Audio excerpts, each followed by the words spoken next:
Do a mental detox before you seek to adopt a success mindset. I know you're excited. If you're going through this training, you are looking to achieve greater success in at least one part of your life. You can't wait to adopt the right mindset so you can get better results. I understand that. The problem is you're having a tough time achieving the kind of success you want because you are probably hanging on to a few toxic mindsets that undermine you. You have to clear these out first before you adopt positive mindsets. Otherwise, these toxic mindsets will degrade, impede, or otherwise negatively affect the new mindset that you're trying to adopt, and you end up nowhere. Get rid of these toxic mindsets so you can be in a better position to reprogram yourself for better success. I call these mental roadblocks. Mental roadblock number 1. Others are to blame for your failure. One of the most common games people play with themselves is to think that the reason why they're facing setbacks is because others have it in for them. Maybe these other people were sabotaging them. Maybe they were just negligent. Whatever the case may be, the reason why you're failing is because of other people. This also applies to situations beyond your control. This is very comforting for many people. After all, this thinking reduces people into victims. Victims are sympathetic. People have a natural tendency to favor the underdog. Who doesn't want to be the underdog? Who doesn't want to have the natural sympathy of the crowd? The problem is that playing the victim comes at a very high price. You have to get rid of this mental roadblock because the moment you blame other people for your failure, you're giving them the power to fix your situation. If somebody or a situation is to blame, then it necessarily follows that they have to fix your situation because they caused the problem in the first place. They broke your life, so they must contain the solution to whatever it is you're suffering from. Do you see how this leaves you powerless? You can't control those people or situations. Since you can't control these people and your past, you aren't going to be handed the solution to your situation. That's just not going to happen. Everybody's got enough problems of their own. They can't be bothered with yours. This is why you have to let go of blaming others for your disappointments. Otherwise, you'll continue to fight battles of the past. You'll continue to reenact certain situations in your mind and engaging in all sorts of could have, would have, should have games with yourself. You end up feeling stuck. Sure, you want to move on. You understand that it's important, but the more you dwell on the past, moving on becomes nearly impossible. Mental roadblock number 2. Real change is impossible. This toxic mindset is not as absolute as you think.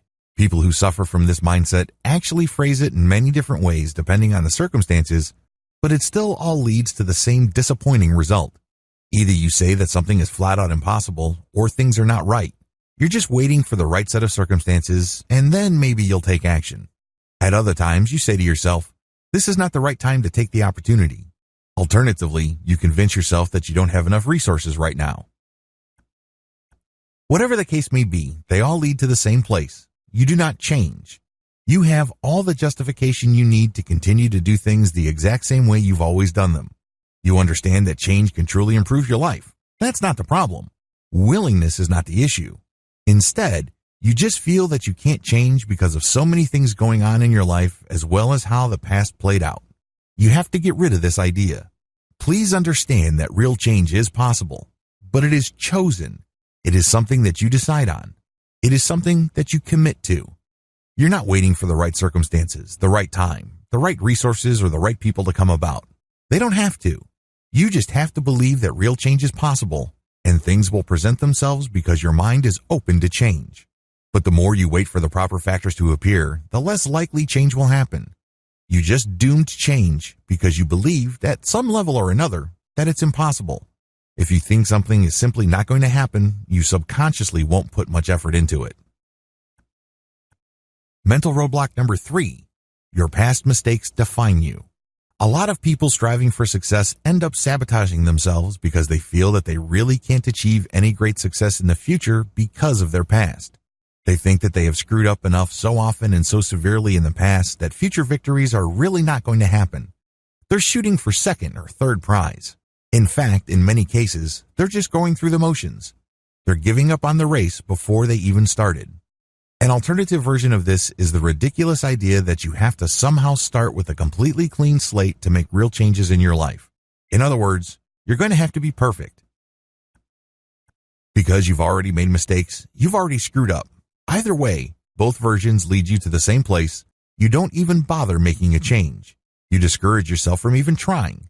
In your mind, it's a foregone conclusion before you even start. Well, the good news is that the past does not define you.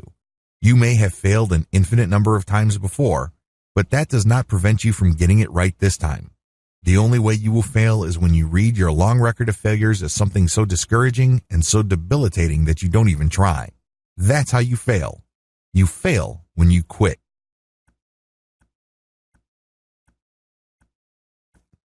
Mental roadblock number 4. I can't be helped. This mindset assumes that you have to figure things out on your own. You get this idea in your head that for you to achieve success, things have to be revealed to you. You have to dig deep within. You're the only one that can fix things in your life. Well, at least this is what you believe. You feel that for whatever reason, the only person you can truly rely on is yourself. Thankfully, this isn't true. Thankfully, a lot of the challenges that you are facing, believe it or not, have been faced by other people. Maybe they handled these at a different time, at a different place, under different circumstances.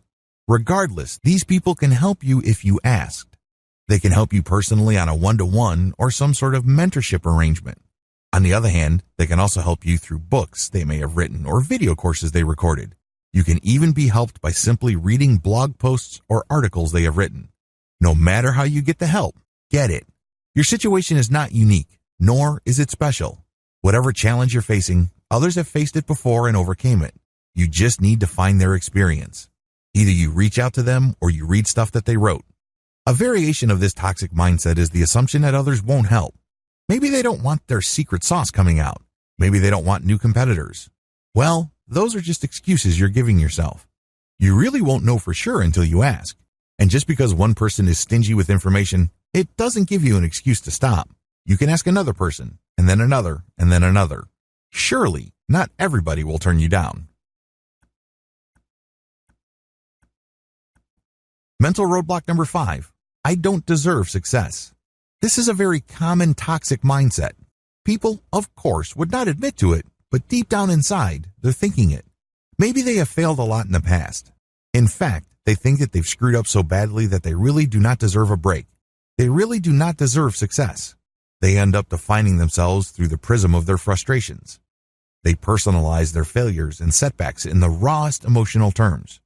For people with this mindset, failure is not just something that happens when people strive for greatness or goals. Instead, failure is some sort of cosmic punishment. It comes at the end of some sort of moral judgment, and it burns deep. It cuts to the bones and cannot be escaped. Permanent.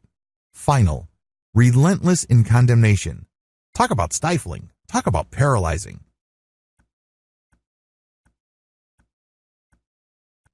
Others come from traumatic backgrounds. Their self-esteem is so low that they feel that they are not worth changing. They feel that others' needs come before theirs. They look at themselves as some sort of emotional doormat. Please understand that the only person who can decide whether you deserve success or not is you. You call the shots. Nobody can judge you and say, you don't deserve success. Somebody else does. You have to claim that success and say that you deserve it because ultimately, this is self-judgment. You've been declaring yourself guilty all this time. Isn't it time to decide otherwise? You know how harsh it feels? You know the kind of lousy results you get when you do this? Why not change things up? Start today. Mental roadblock number 6. I'm perfect the way I am. Just as toxic is the mindset that you're perfect. You're the smartest person in the room. You're definitely the best looking, the whole 9 yards. While it's great to have a positive self-image and a healthy self-esteem, you should not let this trick you into thinking that you don't need help or that you don't need to make changes. Make no mistake, on the road to success, you need to change. You're obviously not as successful as you would like now. You're not as capable as you think. It's hard to believe, but it turns out that you haven't quite figured everything out like you believe. Change is required. This means having to let go of whatever inflated impressions of yourself you may have. The antidote to this is very simple. Admit that there is always room for improvement. This doesn't make you a lesser person. This doesn't have to mean some sort of defeat. Mental roadblock number 7. I need to change. Tomorrow. Don't play this game with yourself. Don't, on the one hand, say to yourself that you need to change and you are ready to do it and you're willing to do it, but you're going to wait until tomorrow. You have to understand that if you're waiting to have time, you'll never have time. There will always be some sort of duty or responsibility or obligation that will pop up out of nowhere, and you never get to making the changes that you need to make. Similarly, tomorrow will never come. The moment you say that, I'm going to do something, but I'll do it tomorrow, you set yourself up to lose, because there will always be something of higher priority. There will be certain unexpected things that will show up that will knock you off track. So, stop playing this game. Do it now. Make the changes now. Commit today. Take action in the here and now. The great thing about starting now is pretty soon you get used to the challenges. By starting as soon as possible, you learn the lessons you need to learn and go through the hoops you need to go through sooner. If you're going to go through this process anyway at some point in the future, why not get it over with now? Mental roadblock number 8. Success and money aren't everything. Isn't it interesting that the people who say that money isn't everything are usually people who want a lot of money? The same apply for people who tried and failed to achieve great success in their lives. When you say these things to yourself, you're basically just engaging in sour graping. That's what you're doing. You're saying, oh, it wasn't worth the hassle anyway. I'll focus on something else. There are higher values in life. Well, if they were so valuable, why weren't you pursuing them in the first place? Why are you treating them now as some sort of consolation prize? Stop playing this game with yourself. You're basically just giving yourself an excuse not to improve or shoot for greatness. Mental roadblock number 9. Success is just not worth it. This is a very tricky, toxic mindset because it actually has many moving parts. Some people end with this conclusion because they feel that they don't want to sell out their real values. Others would say, I just want to preserve my soul, and I feel like I'm going to lose my soul in this wild dash for success. Others say that they don't want to lose their identity. I just want to remain true to myself. I want to remain myself. How common are these sayings to you? Chances are you've heard these many times. In fact, you might be saying this to yourself at some level or other, in some form or other. Regardless of how you phrase it or how often you say these things, just because you repeat this thinking, it doesn't make it go away. The bottom line, these are all excuses. These are all excuses because success can be part of your identity. It can be part of your soul. It can be part of your core intrinsic values that you would never give up for anything. You're just giving yourself an excuse for not trying or for not trying again. Maybe you got burned in the past. Maybe you got disappointed badly. Whatever the case may be, you can't use the past as an excuse to keep you from doing something about your situation in the here and now. Success is worth it because it improves you. It pushes you to become a more excellent person. It teaches you the value of sacrifice. It enables you to gain a sense of meaning in your day-to-day life. Living a life of purpose is one of the most important gifts you can ever give yourself. When you take action every day, it is very empowering to realize that it leads somewhere big. Mental roadblock number 10. I don't want to turn into someone I will hate. This mindset is really rooted in a zero-sum mindset. What you're saying is, I don't want to turn into someone I hate because when I achieve success, I necessarily rob it from somebody else. There are many ways to phrase this thinking, but it all goes back to that same zero-sum game. Let me tell you, there is no giant pie of success anywhere in the world. Just because your slice of the pie gets bigger, it doesn't necessarily mean that somebody else's slice gets smaller. There are tremendous amounts of opportunities out there. Opportunities come and go at the blink of an eye, moment by moment. They are created and destroyed all the time. Indeed, by striving for success and excellence, you can inspire others to do the same. Don't think that they will just envy you. Because people who envy have a zero-sum game mindset. They envy others because they feel that the slice of the success pie that was otherwise due to them is shrinking. There's no such thing. That's nonsense. Understand that when you choose to inspire others, you spread success because they can be motivated to achieve success. This is the precise opposite of the shrinking pie analogy. If anything, you increase the size of the pie and ensure more slices for others if they want to. You do this because you inspire them.